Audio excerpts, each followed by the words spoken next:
Vous vous rappelez quand je dis de manière répétée et très publique d'ailleurs, que je n'avais strictement rien à foutre de l'univers étendu Star Wars Disney? Oh la douce ironie.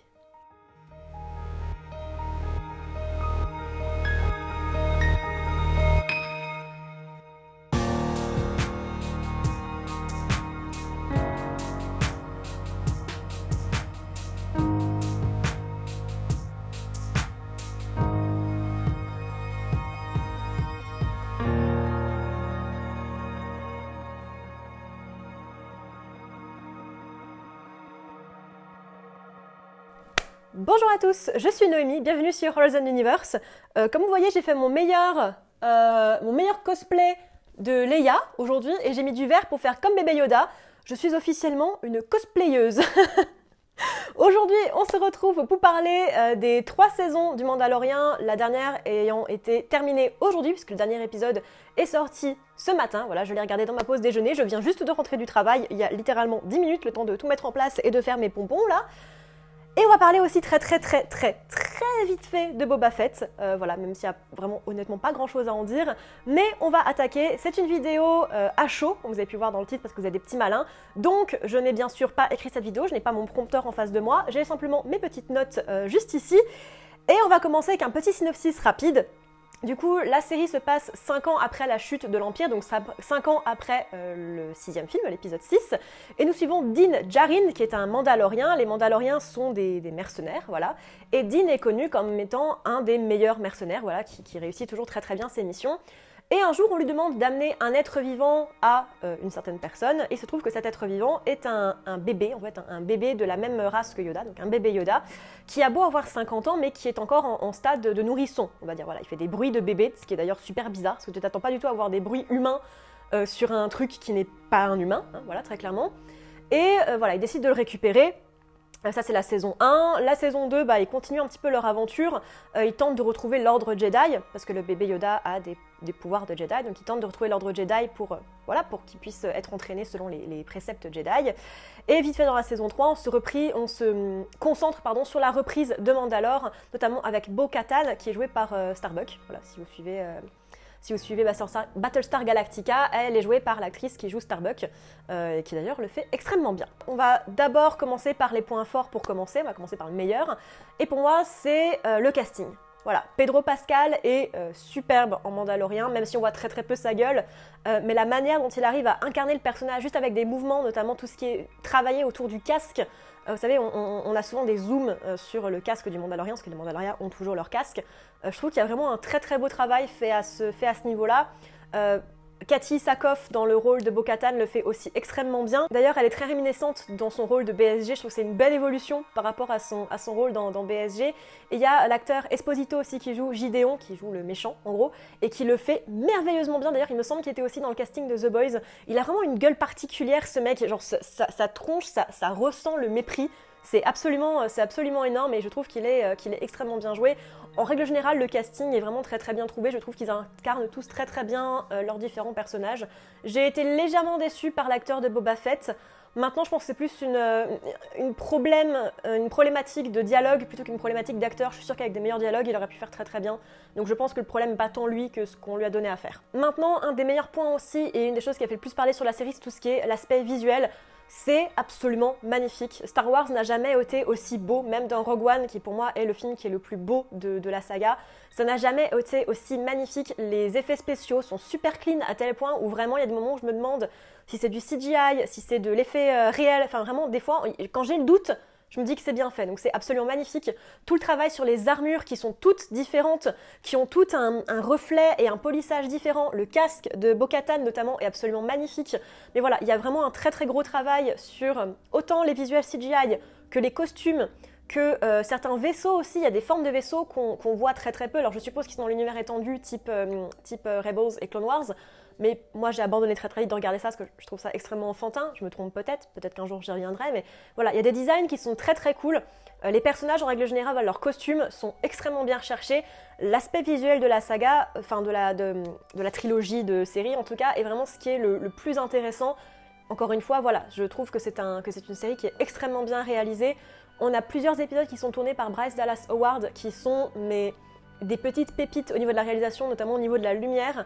Et franchement, ça se voit qu'il y a une communauté de techniciens et de personnes qui travaillent sur la série, autant au niveau technique qu'au niveau SFX, etc., qui font un travail fantastique. Ça se voit que ce sont des personnes qui sont passionnées et extrêmement talentueuses, et c'est pour moi un des meilleurs points de la série. Comme je vous disais, pour moi, un des meilleurs points de la série aussi, c'est tout le travail sur les personnages, notamment le travail qu'il y a sur les casques des Mandaloriens, parce qu'on arrive à lire leurs expressions malgré le fait qu'on ne les voit pas. Alors voilà, c'est des petits jeux de caméra, de réalisation, mais ça aurait pu faire complètement cheap, et je trouve que c'est extrêmement bien tourné et extrêmement bien foutu. C'est vraiment un aspect, quand on suit des personnages qui sont casqués tout le long, on peut très rapidement perdre en fait en reconnaissance d'expression et en rapprochement avec les personnages. Là, on arrive quand même à s'attacher à Din Djarin, alors que déjà, il parle pratiquement pas, qu'il est paumé complètement toute la série. Et surtout que la série, elle se détourne rapidement du fait que c'est le personnage principal. C'est un des personnages principaux, mais c'est pas le héros. Le héros, c'est celui qui prend l'action, qui décide de ce qui va se passer, on va dire.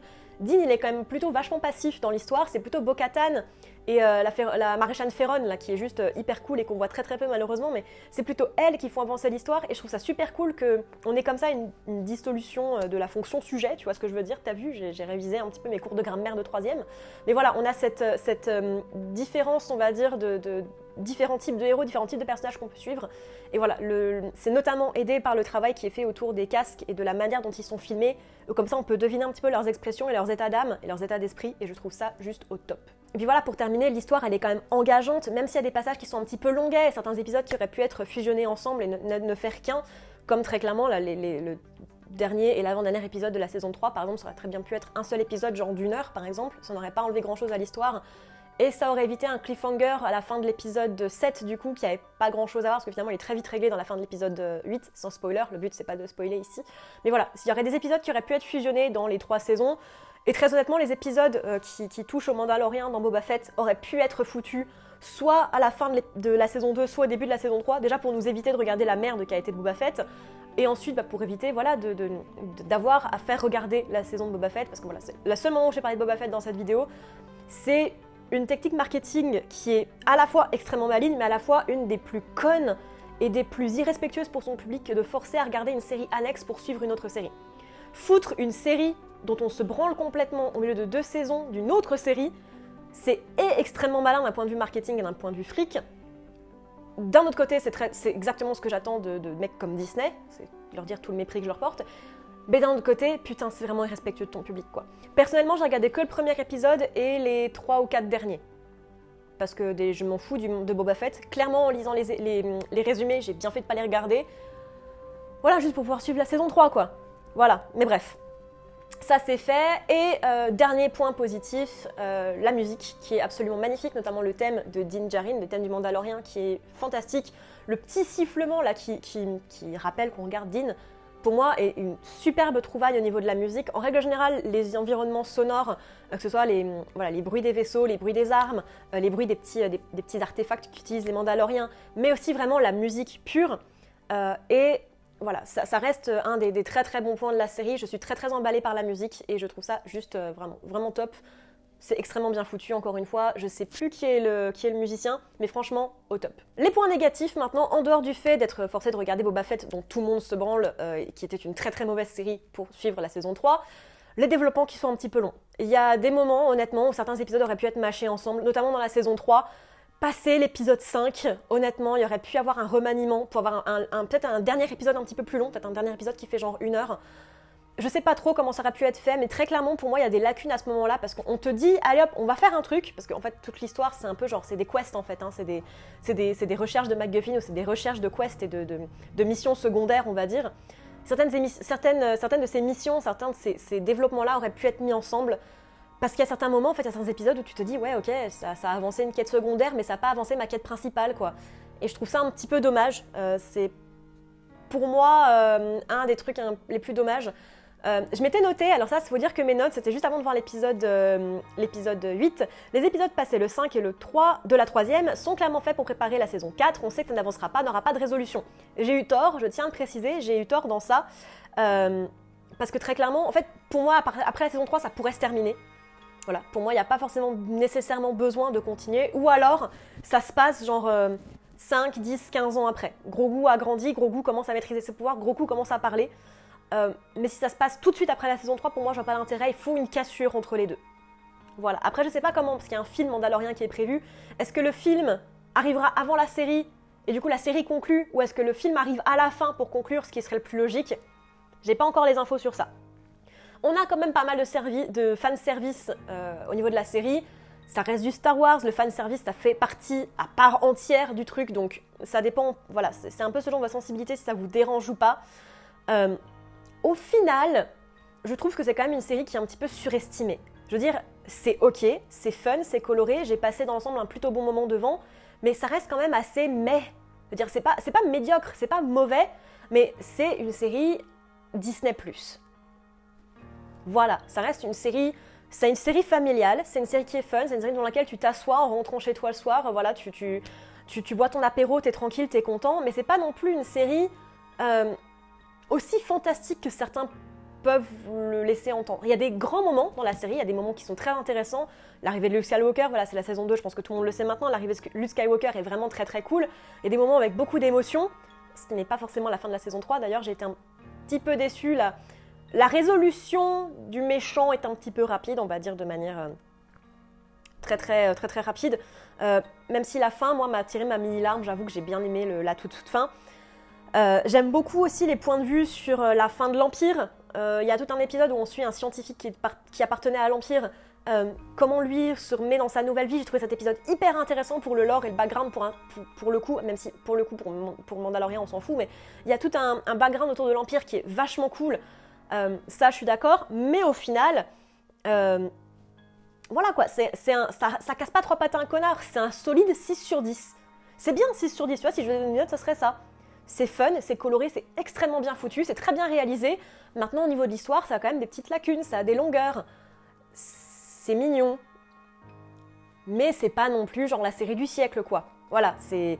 Les gens, et moi y compris, voulaient retrouver du Star Wars. Ils ont retrouvé du Star Wars, mais Star Wars, ça n'a jamais été plus qu'un... Et je dis ça en adorant Star Wars, hein, voilà, mon chat s'appelle Anakin, j'ai des Dark Vador partout chez moi. Ça n'a jamais été plus qu'un petit film familial. Tu vois, c'est un film sympathique pour faire rêver. Ça n'a pas besoin d'être plus, et c'est pas méchant de dire ça. Et Mandalorian, c'est un peu dans la même veine. C'est un truc qui te fait rêver, c'est un truc qui te donne envie de partir à l'aventure et de t'habiller en Mandalorian. Je veux dire, je suis la première à dire que j'adorais avoir This is the Way avec le casque du Mandalorian sur le poignet maintenant, tu vois. Je suis la première à le dire que, au final, le lore et l'entourage du Mandalorian m'a vraiment beaucoup intéressée et je me suis prise au jeu. Mais je me suis prise au jeu parce que c'était une série sympathique, pas parce que ça m'a fait réfléchir. Je veux dire, c'est pas For All Mankind, c'est The Orville. Et c'est bien The Orville, tu vois, mais je pense honnêtement qu'il y avait quand même une overhype autour du truc, comme quoi, oh mon dieu, c'est le meilleur truc Star Wars qui est sorti dernièrement. C'est effectivement un des meilleurs trucs Star Wars qui est sorti récemment, mais c'est pas plus que ça, quoi. Mais c'est bien, hein, on a le droit d'avoir des trucs de divertissement sans trop de profondeur, c'est ok, je suis la première à le défendre, et si vous connaissez ma chaîne, vous le savez. Au final, j'ai trouvé ça fun, ça se laisse regarder, c'est extrêmement bien réalisé, c'est très joli. Mais j'ai un peu peur que ça s'essouffle. Honnêtement, j'ai peur de ce qu'ils vont faire avec la saison 4. Parce que si ça recommence juste après, pour moi, ça n'a aucun sens. Voilà, j'espère qu'on reprendra la série plus tard. Avec Grogu qui a évolué, avec de l'évolution. Voilà, Mandalore qui a commencé... je sais pas, peut-être qu'on pourrait suivre Mandalore qui recommence à revivre. Et qui ait des problèmes entre Bo-Katan et d'autres chefs de sous-clan, parce que du coup elle a plus le sabre et que voilà qu'elle est en train de perdre sa légitimité, ou qu'elle se rend compte que c'est pas elle qui est la vraie leaduse mais que c'est la maréchale Ferron. Enfin voilà, il pourrait y avoir vraiment des réflexions autour de ça. J'espère qu'on reprendra ça un petit peu plus tard. Je pense qu'on en saura plus dans tous les cas quand il y aura un peu plus de développement sur le film de Filoni. Mais si ça reprend tout de suite après, je sais pas, j'ai du mal un peu à voir l'intérêt, parce que là on a une jolie conclusion à la fin de la saison 3 qui est très belle et qui est très bien amenée. À voir comment ils vont gérer la saison 4 qui de toute façon est annoncée, hein, elle a été écrite et elle sortira en mars 2024 apparemment d'après mes dernières sources. Donc à voir avec quoi on partira. Voilà pour moi pour ce petit à chaud. Pour conclure, j'aimerais souhaiter la bienvenue à tous les petits nouveaux qui sont arrivés suite à ma collaboration avec Yann de la chaîne 12 Parsec. Bienvenue à vous, et ça me fait super plaisir de voir que voilà, en moins d'une semaine on a doublé mon nombre d'abonnés, ce qui est absolument dingue, donc merci à vous et bienvenue à vous, j'espère que la chaîne vous plaît. N'hésitez pas à me suivre sur les différents réseaux sociaux, Twitter, Instagram et Goodreads. Si vous en avez les moyens, si vous en avez l'envie, n'hésitez pas à aller faire un petit tour sur mon Tipeee, j'ai mis de nouvelles contributions, différents paliers pour que vous puissiez avoir différents pouvoirs sur ma chaîne si c'est votre kiff et si vous avez envie de participer et de collaborer sur le projet Horizon Universe. Je vous dis à demain ou après-demain, suivant quand est-ce que cet épisode sort, pour la même chose, le HO sur Picard. Et on se dit à dimanche pour une nouvelle vidéo. Et dans tous les cas, à bientôt dans l'univers.